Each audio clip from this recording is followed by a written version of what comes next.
मैंने अपने अनुभव से प्राप्त किया, उसी की ही बात कहता हूं। इस यात्रा में सर्वप्रथम आप ही मेरे शिष्य बनेंगे। आपकी करुणा से हम धन्य हों।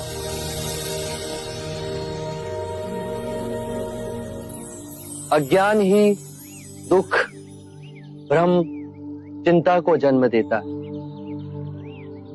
लोभ, क्रोध, अभिमान, दुविधा, ईर्ष्या, भय इसी अज्ञान की संतान है।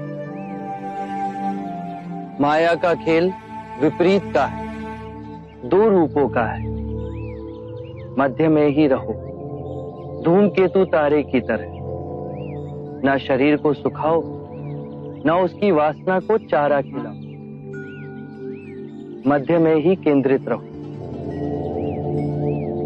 जब हम माया के द्वैत रूप को पहचान लेते हैं, तब सब दुख, चिंता समाप्त हो जाती है। तब हमारे अंदर प्रेम और स्वीकृति का भाव जागृत होता है, जो मूल में एक ही भाव है।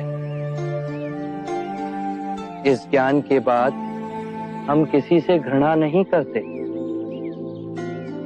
ऐसे व्यक्ति से भी नहीं जो हमसे क्रूरता करता है, वरन ऐसे व्यक्ति को हम सांसारिक भावनात्मक रूप से रूपांतरित करने का प्रयास करते हैं। जब ज्ञान के चक्षु खुलते हैं, तो करुणा ही हमारा स्वरूप है। ध्यान में विचार भ्रांति पैदा करते हैं। बुद्धि ने सत्य को विषय और वस्तु में विभाजित कर दिया है, मैं और तुम में बांट दिया है, और इस विभाजन ने जीवन को समझने में भूल की। मनुष्य भावनाओं में बंधा खंडित होता गया, और लालच, मोह, तृष्णा की पकड़ उस पर बढ़ती गई। जन्म से वृद्धावस्था के चक्र, बीमारी और मृत्यु का भय उसके मन के चारों ओर बनी दीवार को और प्रबल करते गए। इसीलिए इस भ्रम को ही दूर करो। एक बार ये भ्रम टूट जाए तो जीवन कारावास में नहीं, स्वतंत्रता में जिया जा सकता है। शील, समाधि, प्रज्ञा से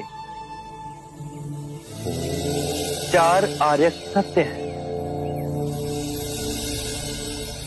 1, जब तक सृष्टि रहेगी, दुख मनुष्य के साथ छाया बनकर चलेगा। 2, इस दुख के कारण है किसी वस्तु को स्वयं से पकड़ के रखना। जो वस्तु क्षणभंगुर है, तो मार्ग क्या हो? 3, मुक्ति के लिए विवेक जागना आवश्यक है। स्वयं को केंद्रित करो। जो आए, चाहे दुख की सूचना या आनंद की परछाई, इसके बीच स्वयं को स्थिर रखो। 4, इस मार्ग पे दुख के बंधन टूटेंगे और परम सत्य की उपलब्धि होगी। ये मार्ग क्या हो? यह अष्टांग मार्ग है। इसके माध्यम से सम्यक ज्ञान, सम्यक विचार, सम्यक वाणी, सम्यक कर्म, सम्यक जीवन व्यापन, सम्यक प्रयास, सम्यक चेतना और एकाग्रता संभव होती है।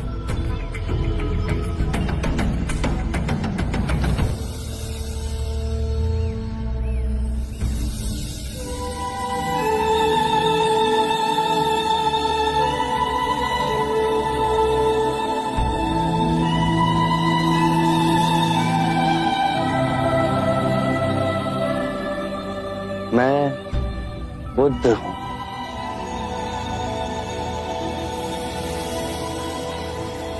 बुद्धं शरणं गच्छामि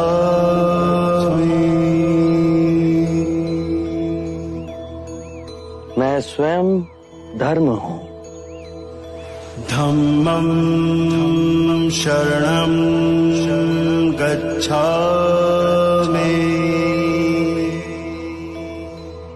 जो मार्ग मैंने खोजा वो समस्त मानव जाति के निर्वाण का मार्ग बनेगा।